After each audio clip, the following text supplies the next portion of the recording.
Hello, everyone. My name is Barry Ward, and I'm the leader of production business management with OSU Extension in the College of Food, Ag, and Environmental Sciences. And most of what I do, most of the work that I do with the college revolves around farm management, agricultural economics, and tax education. So I'd like to share a little bit today about what we have included this year in the eFields report, focusing on Ohio crop enterprise budgets and the Ohio Farm Custom Rates Survey. If you would like to find this in the current eFields report, you can find this on pages 26 through 29. Let's start by talking a little bit about the Ohio crop enterprise budgets. What are they, and how can they provide a tool for you to use in your own operation? An enterprise budget provides an estimate of potential revenue, expenses, and profit for a single enterprise. And the ones that we'll focus on today as we look at how they're put together, compiled, and authored, and also our outlook for 2021, we're going to look at the corn, soybean, and wheat enterprise budgets. We have a long history. The College of Agriculture, College of Food, Ag, and Environmental Sciences has a long history of developing enterprise budgets going back several decades. So we can use these as a good tool for our planning efforts and a good starting point for your own numbers and your own calculations and projections for the upcoming year. What we hope to provide is a common workable combination of inputs that can achieve a given output. And we look at a number of things and a number of data sources. We look at seed, type and quantity of fertilizer, chemical, and other items that we include as cost items in these budgets. And we look at how they're reflecting both university recommendations and also the experiences of many Ohio farmers. And we use formal as well as informal surveys to gather the information that we use in these budgets. And I also want to recognize that there are a number of individuals that are participating in helping to author these budgets from across the college. There's a set of detailed footnotes with each of these that explain the methodologies, that how we come up with the data that we use for these enterprise budgets. Of course, we encourage all of you to only use this data that we provide as a starting point. Use your own set of information. You can download these. These are downloadable Excel spreadsheets, and use these as tools. You can enter your own data, or you can edit these for your own purposes. If your costs don't exactly line up with the way that we categorize costs, we encourage you to do that as well. So why should we budget? There's a number of reasons, obviously. Should I raise this crop? We can experiment with different price, yield, or input level and cost combinations to come up with something that's a little more optimal.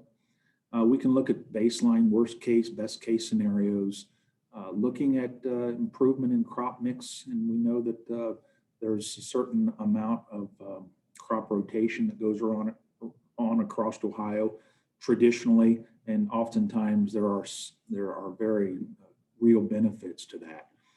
We can look at cost items that we might not always look at, and we can look at return on investment of some of those costs that we might have not considered for a number of years. And then there are some practical reasons. They're all practical, but some very non-economic or practical reasons.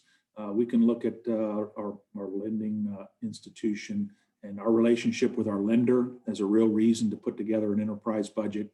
We can examine how we might go about coming up with a cash rental rate, making sound not only rental rate decisions, but also purchasing decisions. And it's also coming up with a cost of production through the enterprise budgeting process. It's an important part of a marketing plan. So if we look forward, if we look at 2021 and what all the different pieces and parts to an enterprise budget, we put that together and we look at our projection for 2021. For corn, we look at corn first. 175 bushel is our trend yield here in Ohio, and about 430 is where we can start to lock in our corn price for this upcoming year. Returns are fairly positive, around $330 per acre, returns above variable costs.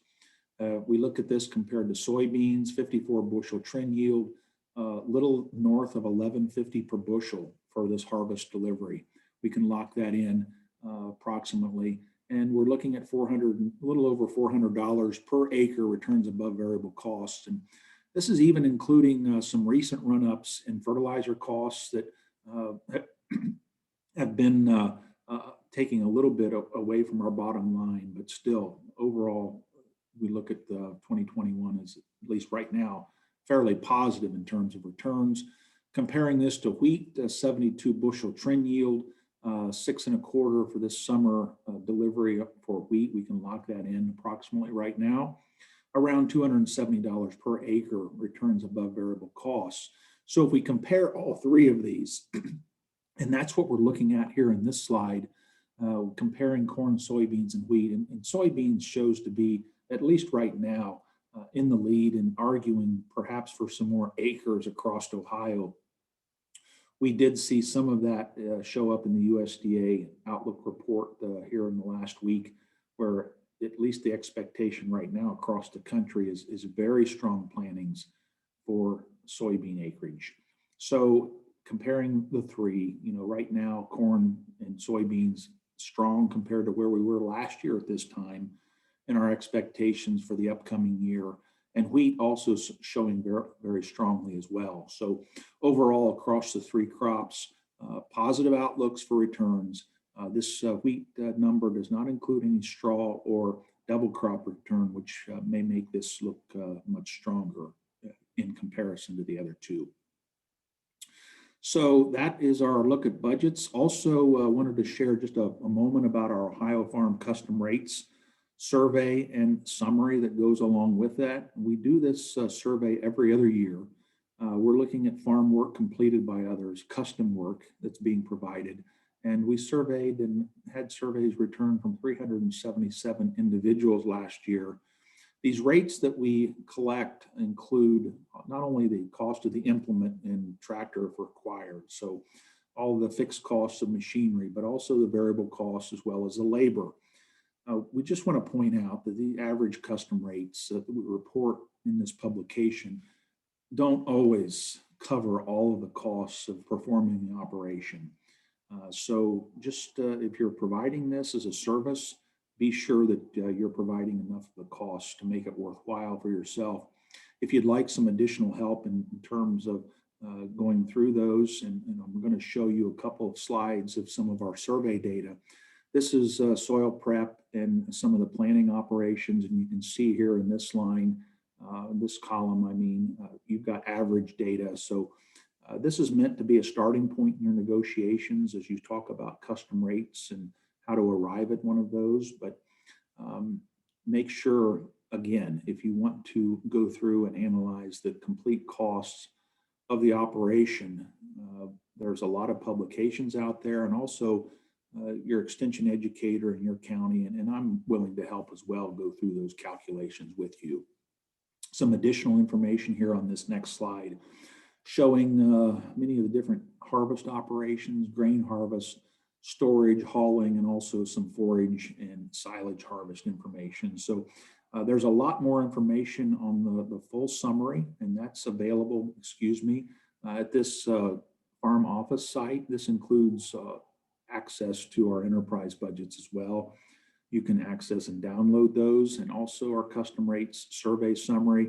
And if interested, there's some additional information. We do a survey each year on Ohio cropland values and cash rents. So that's also available for access and downloading at our farm office website. So I want to encourage you to reach out if you have additional questions. My contact information is there, and I'll be around for some questions. So with that, I will conclude. It's been my pleasure to be with you, and hope to talk to you soon. Take care.